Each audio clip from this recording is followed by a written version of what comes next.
Assalamualaikum warahmatullahi wabarakatuh. Perkenalkan, nama saya Mutmin Akmal, NIM 210 2010 120, kelas Pak I2D. Saya akan memaparkan jawaban saya tentang tugas PKN. Yang pertama, bagaimana tanggapan kalian terkait isu penundaan pemilu dan wacana masa penambahan masa periode presiden selama 3 periode? Dari yang saya baca, ada 60% orang yang mendukung penundaan pemilu dan 40% menolak. Jadi jika penundaan pemilu melebihi batas waktu 5 tahun akan menyebabkan munculnya pemerintahan yang ilegal karena dilakukan oleh penyelenggara negara yang tidak memiliki dasar hukum. Bagaimana dasar hukum itu? Yaitu pelaksanaan pemilu 5 tahunan diatur dalam Undang-Undang Dasar 1945. Terdapat pada pasal 22E ayat 1 yang berbunyi, pemilihan umum dilaksanakan secara langsung, umum, bebas, rahasia, jujur, dan adil setiap 5 tahun sekali. Selanjutnya membahas tentang menambah masa jabatan presiden selama 3 periode. Pada pasal 7 Undang-Undang 1945 disebutkan masa jabatan presiden dan wakil presiden hanya 2 periode. Jabatan presiden lebih dari 2 periode dikhawatirkan akan mengulang kesalahan Soeharto dan Orde Barunya berkuasa. Kekuasaan menjadi hak terbatas dan negara hanya akan dimonopoli oleh segelintir kelompok. Soal nomor 2, jelaskan tentang alur pelaksanaan pemilu. Lembaga-lembaga apa saja yang terlibat dalam proses pemilu itu? Yang pertama itu terdapat tahapan penyelenggaraan pemilihan, yaitu 1.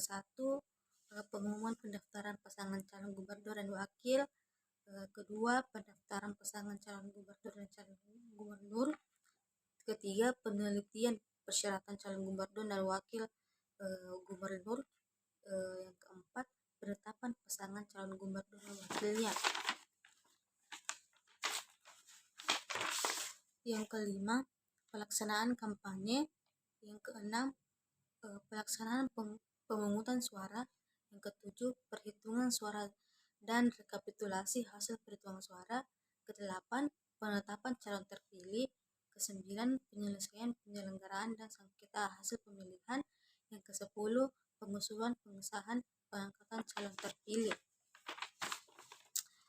Lembaga yang terlibat dalam proses pemilu ada Komisi Pemilihan Umum yang disingkat dengan KPU, ada Komisi Pemilihan Umum Provinsi yang disingkat dengan KPU Provinsi, terus ada Komisi Pemilihan Umum Kabupaten atau Kota yang disingkat KPU Kabupaten atau Kota. Selanjutnya ada Badan Pengawas Pemilu yang disingkat dengan Bawaslu. Selanjutnya ada Badan Pengawas Pemilu Provinsi, Badan Pengawas Pemilu Kabupaten atau Kota, dan terakhir Dewan Kehormatan Penyelenggaraan Pemilu. Soal nomor 3, jelaskan alur atau mekanisme dari penetapan sebuah undang-undang, mulai dari pembukaannya, pembahasannya sampai pelaksanaannya, siapa-siapa yang terlibat dalam undang-undang tersebut.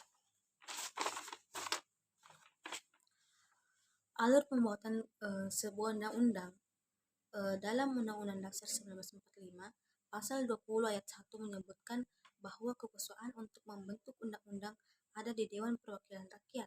Kemudian di pasal 20 ayat 2 disebutkan bahwa setiap rancangan undang-undang dibahas oleh DPR bersama Presiden untuk mendapatkan persetujuan bersama. Untuk proses pembentukan undang-undang diatur dalam Undang-Undang Nomor 12 Tahun 2011 tentang pembentukan peraturan perundang-undangan, pasal 16 sampai 23, pasal 43 sampai 51 dan pasal 65 sampai 74. Berdasarkan ketentuan tersebutlah proses pembentukan sebuah undang-undang. Mekanisme penetapan undang-undang dasar. Yang pertama, sebuah rancangan undang-undang bisa berasal dari Presiden, DPR, DPD. Yang kedua, rancangan undang-undang diajukan oleh Presiden, disiapkan oleh Menteri atau pimpinan lembaga terkait. Yang ketiga, rancangan undang-undang dimasukkan ke dalam program legislasi nasional oleh Badan Legislasi DPR untuk jangka waktu 5 tahun. Keempat, rancangan undang-undang yang diajukan harus dilengkapi naskah akademik, kecuali untuk rancangan undang-undang anggaran pendapatan dan belanja negara. Yang kelima, pimpinan DPR mengumumkan adanya usulan RUU yang masuk dan membagikan ke seluruh anggota Dewan dalam sebuah rapat paripurna. Yang keenam, di rapat paripurna berikutnya diputuskan apakah sebuah rancangan undang-undang disetujui dengan perubahan atau ditolak untuk pembahasan lebih lanjut. Yang ketujuh, jika disetujui untuk dibahas, rancangan undang-undang akan ditindaklanjuti dengan 2 tingkat pembicaraan. Yang kedelapan, pembicaraan tingkat pertama dilakukan dalam rapat komisi, rapat gabungan komisi, rapat badan legislasi, rapat badan anggaran atau rapat panitia khusus. 9.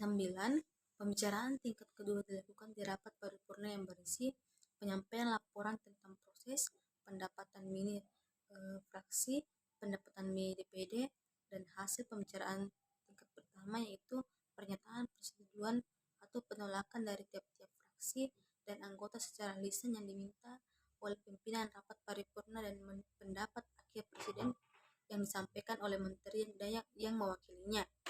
Yang ke-10, apabila tidak tercapai kata sepakat melalui musyawarah mufakat, keputusan diambil dengan suara terbanyak.